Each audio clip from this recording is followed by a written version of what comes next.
काय आढळून आलं, काय सांगाल? मी काल बुलढाणा जिल्ह्याच्या दौऱ्यावर असताना रात्री ही घटना मला कळली.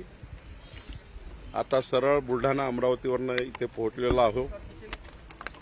पूर्ण तपासणी केली आहे आणि NMRDAच्या माध्यमातून नागपूर विकास प्राधिकरणाच्या माध्यमातून जे या ठिकाणी डेव्हलपमेंट चालू आहे, या डेव्हलपमेंटमध्ये 3 महत्वाचे महाद्वार आहेत.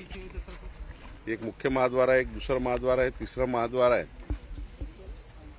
151 फूट आपण बघितलं असाल की हनुमान मूर्तीचे बांधकाम सुरू आहे. तर या ठिकाणी फक्त तपासावं लागणार आहे की NMRDAने जे बांधकाम केलं आहे किंवा जे काही स्लॅब टाकताना कुठल्या सेंटरिंग, त्यांनी सांगितलं मला की सेंटरिंगमध्ये काहीतरी वेळेवर प्रॉब्लेम झाला, त्यामुळे बीम पडले. तर मला वाटतं याची चौकशी केली पाहिजे. मी स्वतः त्याची चौकशीची मागणी केली आहे. चौकशी करायला लागली आहे VRCच्या माध्यमातून, VNITच्या माध्यमातून, आणि कुठं नेमका प्रॉब्लेम झाला आहे. आणि इथली प्रोजेक्ट मॅनेजमेंट कन्सल्टन्सी आहे पुणेची, ती PMCची जबाबदारी आहे. आमचे NMRDAचे अधिकारी या ठिकाणी असतात. कॉन्ट्रॅक्टर जो आहे तो या ठिकाणी ज्यांनी काम घेतलं आहे हे सर्व यांची चौकशी केली गेली पाहिजे. याची दखल मी घेतली आहे. चौकशी अंती जे काही रिपोर्ट येतील उच्चस्तरीय चौकशी केली पाहिजे असे मी या ठिकाणी सांगितलं आहे. आणि पुढचे जे बांधकाम आहे ते सुद्धा त्या ठिकाणी चांगल्या क्वालिटीनी, म्हणजे VNITनीच, बाकी शेवटी या सर्व कामाला VNITचं अप्रुव्हल असतं. हे जे बांधकाम पूर्ण होऊन VNITचं अप्रुव्हल यांनी घेतलं का किंवा कॉलम बीम करताना VNITचं अप्रुव्हल घेतलं का हे तपासावं लागेल. तर निश्चितपणे याची चौकशी करू. चौकशीनंतर जो काही रिपोर्ट येईल त्यावर पुढची कारवाई करू. जे लोक त्यांना घायल झाले किंवा जीवहानी झाली काय जाईल? एक चांगलं झालं की आई महालक्ष्मीच्या कृपेने कुठलीही जीवहानी झाली नाही. 8 जे त्या ठिकाणी जखमी आहेत त्यांना आता सुटी झाली आहे. 5 लोकांना अलेक्सिस आणि मॅक्समध्ये ॲडमिट आहे. एकांना थोडी ब्रेन इंजुरी आहे. बाकी तर जवळपास सर्व स्टेबल आहे असं मी आता विचारलेलं आहे. कोणतीच जीवहानी झाली नाही. सर्वांचेच प्राण वाचलेले आहे आईच्या कृपेने. पण खऱ्या अर्थानं अशी दुर्घटना होणे ही काही योग्य नाही आहे. त्याची चौकशी आम्ही करणार आहोत. आपण चौकशी करणार आहे, पण त्याच्यासाठी अशी काही कालमर्यादा ठरवून देणार की किती दिवसात चौकशी करा आणि काय कसं? त्याच्यामध्ये VNITची चौकशी केली पाहिजे. अजून काही कुठल्या चौकशी करावं लागतील, कारण अधिकारी NMRDA, हे काही कोराडी महालक्ष्मी संस्थांचं काम नाही आहे. हे NMRDA सरकारच्या माध्यमातून आपण NMRDAला हे काम दिलं आहे. त्यानंतर VNIT याच्यावर देखरेख ठेवतं. त्यानंतर प्रोजेक्ट मॅनेजमेंट कन्सल्टन्सी आहे ती देखरेख ठेवतं. 3 देखरेख ठेवतं, 3 विभाग. आणि त्यानंतर मग कॉन्ट्रॅक्टर काम करतं. आर्किटेक्ट डिझाईन फायनल करतात, इंजिनिअरिंग फायनल होतं. इतकं मोठं डिझाईन करतात. बघितलं असं मोठे गेटचं काम चालू आहे. हायवेला सुरू आहे. 2 गेटचं काम चालू आहे. नेमका इथेच हा का पडला, काय तिथे टेक्निकल चूक झाली आहे, हे जरा एकदा चेक करून मग त्याचा निर्णय. पण चौकशी महिन्याभरात केली पाहिजे आणि महिन्याभरात त्याचा रिपोर्ट मागू. प्रथम दर्शनी काही सिमेंट आणि लोखंड यामध्ये दिसून पडतं. तुम्हाला त्याची चौकशी अंती निकृष्ट आहे की चांगला आहे की वाईट आहे हे नंतर ठरवता येईल. आपल्याला चौकशी याची केली गेली पाहिजे का, तर केली गेली पाहिजे. कारण 3 गेटचं काम चालू आहे. 2 गेट त्यांनी व्यवस्थित कास्ट केले आहे. 1 गेटला काय झालं, कुठले बीम चुकले, काय चुकले, नेमका काही स्पॅन चुकला का किंवा काय झालं एकदा चेक करावं लागेल. डिझाईन चुकले काही चेक करावं लागेल. डिझाईन करताना स्ट्रक्चरल डिझाईन चुकली काय चेक करावं लागेल. मग डिझाईन जर बरोबर होती तर मग कास्टिंग बरोबर झालं नाही काही चेक करावं लागेल. खरं तर ह्या सर्व गोष्टी चेक करण्याच्या आहेत. त्यामुळे महिनाभराच्या आत त्याची चौकशी करू. सर, ही जी घटना घडली त्याच्या मागे काहीतरी चूक झालीच असेल, ते चौकशांती पुढे येईल. पण ज्या BBG कंपनीला हे कॉन्ट्रॅक्ट दिलेलं आहे त्याच्याकडे हेच काम नाही तर भरपूर इतरही काम आहे.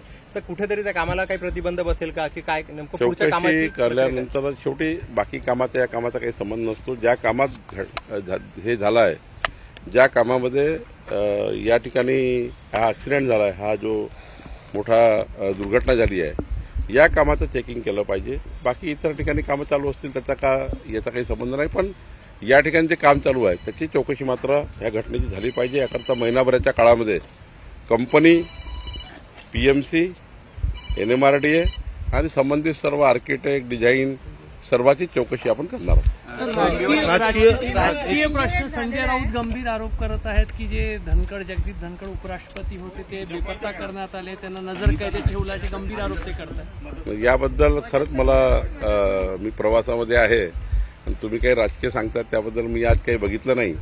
कोण काय, संजय राऊत काय बोलले, कोण काय बोलले माहिती नाही. मी सरळ बुलढाण्यावरनं अमरावती, अकोला करत शेगाववरनं इकडे आलो आहे. त्यामुळे एकदा काय आरोप केलाय कोणी तपासून बघतो आणि मग बोलतो. एकनाथ शिंदे आयुक्त आहेत, त्यांनी आदेश मास्क विक्री करून 15 ऑगस्टच्या दिवशी मास्क विक्री करू नये त्याचा विरोध म्हणतात. आदित्य ठाकरेंनी विरोध दर्शवलेला आहे. हे कोण होतात रोखणारे? स्वातंत्र्य दिनी लोकांचं स्वातंत्र्य हिरावलं जातं बा अशा पद्धतीत टीका केली. नाही, मला का त्यांनी आदेश काढला, कुठल्या आदेशाने काढला, कुठल्या अधिकारात काढला, कल्याण डोंबिवली कमिशनरनी असा आदेश शेवटी कुठल्या कोड असतं, शेवटी महानगरपालिका चालवताना नियम कायदे बघतो आपण. कुठल्या नियमांनी काढला, कोणी त्यांना निवेदन दिलं असं करायला, हे वगैरे चेक करावं लागेल. कल्याण डोंबिवलीत काय झालं एकदा मला चेक करावं लागेल. जखमीचा मी तेच सांगतो, मी आता सरळ पोहोचलो आहे. मी काल बुलढाण्याला होतो, मग अकोला आणि अमरावतीवर सरळ या ठिकाणी आलो आहे. आता मी त्या ठिकाणी जे काही जखमी आहे त्यांना मदत झाली पाहिजे. जे डिस्चार्ज झाले आहेत त्यांनाही पुढच्या काळात त्यांची घरची परिस्थिती काय आहे त्यांना पूर्ण मदत केली गेली पाहिजे. याकरता मी आढावा घेणार आहे. सर्व NMRD आणि सर्व अधिकाऱ्याशी बसणार आहे. आणि निश्चितपणे कोराडी महालक्ष्मी मंदिरात काम करताना कुठेही चूक होणार नाही याची काळजी मी पहिल्यापासून घेतली आहे. मी स्वतः उभं राहून काम करतो या ठिकाणी. यापूर्वी तुम्ही बघितलं असाल, इतकं मोठं संस्थान या ठिकाणी उभं झालं, कुठेही टाचणीभर चूक झाली नाही.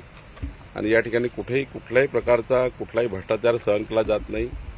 हा कोराडी महालक्ष्मीचा परिसर आहे. या ठिकाणी टाचणी आम्ही तपासतो आणि त्यामुळं ही घटना झाली ही दुर्दैवी आहे. या घटनेच्या जे जखमी आहेत त्यांना पूर्ण काळजी घेणे, त्यांना चांगलं हॉस्पिटलाइज करणे, त्यांची परिवाराची काळजी घेणे ही सर्व जबाबदारी NMRD आणि सरकारची आहे. तरी आम्ही महालक्ष्मी मंदिराकडनं काही मदत करता येईल तेही आम्ही करू आणि सरकारची मदत जी देता येईल तेही देऊ. निवडणूक आयोगाच्या विरोधामध्ये दिल्ली आघाडीचा मोर्चा निघणार आहे, कसं पाहता? फ्लॉप शो झाला आहे त्याच्यापूर्वी खूप वेळा यांनी केला आहे. मला वाटतं ही खूप जुनी पिक्चर झाली आहे. घासून ती आता इतकी घासलेली आहे, कुणी याला पाहायला तयार नाही. आणि इंडिया आघाडी कशाकरता मोर्चा काढते? मी तर आव्हान केलं आहे की पूर्ण निवडणुकीच्या काळात, लोकसभेच्या निवडणुकीच्या काळामध्ये काँग्रेस पार्टी आणि अलायन्सला जास्त मतं मिळाली, तेव्हा ती मतदार यादी, तेव्हा कुणी ऑब्जेक्शन घेतलं नाही, तेव्हा काँग्रेस काही बोलली नाही, कारण 31 सीट निवडून आल्या. ज्यावेळी काँग्रेस हरली आणि त्या काळामध्ये जेव्हा निवडणूक चालू असतं त्या काळामध्ये 1 लक्ष बूथवर त्या पक्षाचे प्रतिनिधी असतात, बूथ लेवल एजंट प्रत्येक पक्षाचे असतात. त्यांनी मतदार यादीवर ऑब्जेक्शन घ्यायचं असतं, त्यांनी मतदानाची पेटी सील करतो तेव्हा ऑब्जेक्शन घ्यायचं असतं. दिवसभर बूथवर मतदार कोण आले, म्हणजे तुम्ही जेव्हा मतदान करायला जाता तिथे बूथ लेवल एजंट बसतात पक्षाचे, ते बोगस मतदान चालू आहे की खरं आहे ऑब्जेक्शन घेतात तिथे. म्हणजे या पूर्ण प्रक्रियेत कुठं ऑब्जेक्शन नाही आहे. पेटी सील करतानापर्यंत कोणी काँग्रेस पार्टीच्या एकही कार्यकर्त्यानं ऑब्जेक्शन केलं नाही. अच्छा, जे निवडणूक हरले आहे ते बोलत नाही. बाळासाहेब थोरात त्यांनी मान्य केलं मी निवडणूक हरलो. या ठिकाणी नाना पटोलेंनी मान्य केलं की मी मशीनवर हरलो आणि बॅलेटवर जिंकलो. वडेट्टीवारनी मान्य केलं की मला कमी मतं मिळाले. म्हणजे त्यांच्या पक्षाचे जे नेते हरले आहे महाराष्ट्रामध्ये, शरद पवारांचे नेते हरले, त्यांनी मान्य केलं की हे तर आम्ही हरलोच आहे. मग तुम्ही पूर्ण प्रक्रिया पूर्ण होतपर्यंत निवडणुकीचा निकाल लागेपर्यंत आणि आतापर्यंत कुणी निवडणुकीच्या बूथच्या मतदार यादीवर काही प्रश्न उपस्थित केले नाही. आता करतायत. आता मात्र दुसरं आव्हान आहे त्यांना की आता पुन्हा निवडणूक आहे 3 महिन्यांनी महाराष्ट्रामध्ये, तेवढ्याच निवडणूक आहे, 13,000 पदाच्या निवडणूक आहे आणि आता मतदार याद्या पुन्हा लागणार आहे. या प्रभागाच्या लागणार आहेत, जिल्हा परिषद गटाच्या लागणार आहे, गणाच्या लागणार आहे, महानगरपालिकेच्या लागणार आहे. तेव्हा मतदार यादी आता तपासून घ्या. म्हणजे उद्या जर निवडणूक हरले तर हे म्हणायला स्कोप नाही की मतदार यादी चुकीची होती. मतदार यादी तपासण्याकरता प्रत्येक पक्षाला कलेक्टर जाहीर करतं, मतदार यादी प्रभाग जाहीर करतात. मी तुम्हाला सांगतो, यावेळी सुद्धा आता नवीन मतदार जी आता निवडणूक होणार आहे यामध्ये 51% वर मतं घेऊन भाजपा महायुती जिंकणार आहे. मग पुन्हा हे म्हणतील की मतदार चुकीची होती. आता माझं आव्हान आहे, पुन्हा एकदा चेक करून घ्या. हे चेक करणार नाही, हे निवडणुकीत पराभव होणार आहे माहिती आहे म्हणून हा नौटंकी करतात. आता शरद पवार साहेबांनी नवीन नौटंकी चालू केली. ते म्हणतात की ओबीसी बद्दल त्यांना पुळका आला. आता मला सांगा, माननीय शरद पवार साहेब 40 वर्ष मुख्यमंत्र्यापासून अनेक मंत्रिपदं, दिल्लीपासून गल्लीपर्यंत 60 वर्ष सरकार चालवली. कधी त्यांनी ओबीसी आयोगाला संवैधानिक दर्जा दिला? कधीच दिला नाही. मोदीजींना यावं लागलं तेव्हा ओबीसी आयोगाला संवैधानिक दर्जा मिळाला. माननीय मोदीजी आल्यानंतर जातनिहाय जनगणना काँग्रेस पार्टी कधीच करू शकली नाही. देशातल्या 33 पेक्षा जास्त जाती, सर्वच समाजामधल्या एससी, एसटी, ओबीसी आणि जेवढ्या कॅटेगरी आहे, सर्व समाजाची जातनिहाय जनगणनेची मागणी कधीच त्यांनी मान्य केली नाही, ते मोदीजींनी केली. महाराष्ट्रामध्ये ओबीसी मंत्रालय कधीच शरद पवारांनी सुरू केलं नाही, ते सुरू केलं देवेंद्र फडणवीसजींनी.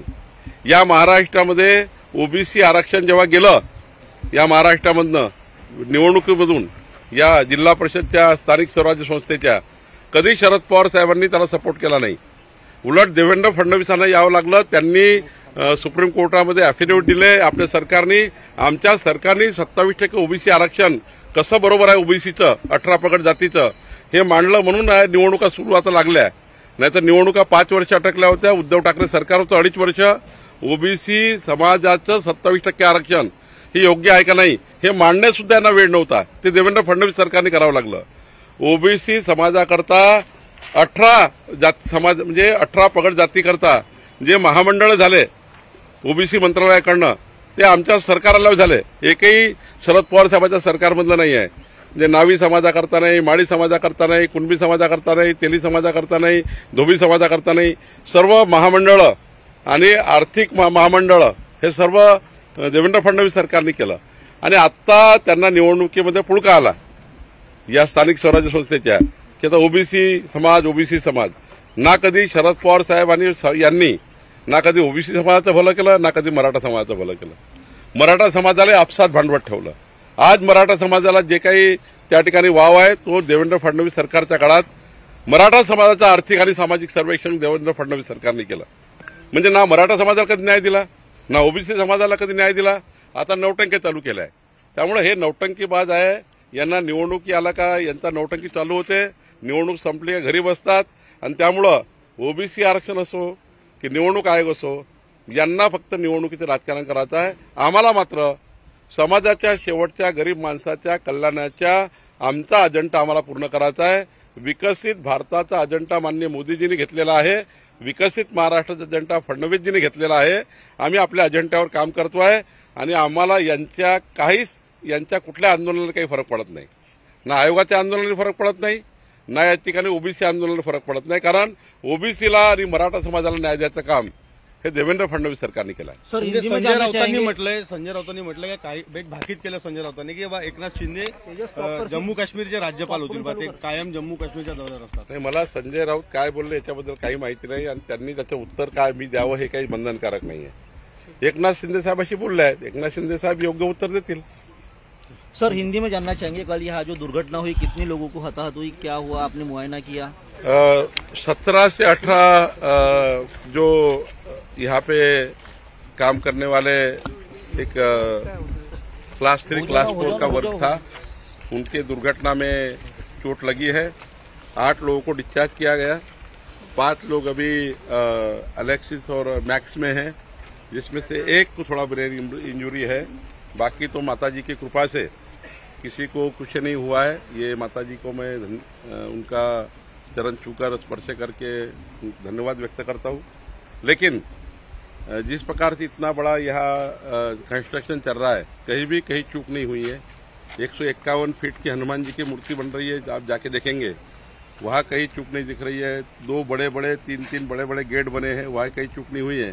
लेकिन यहाँ पर जो हुआ है वो कहाँ बीम में प्रॉब्लम हुआ, कॉलम में प्रॉब्लम हुआ, कि स्लैब में प्रॉब्लम हुआ, कि सेंटरिंग में कुछ हुआ, ये जरा इंक्वायरी का इशू है.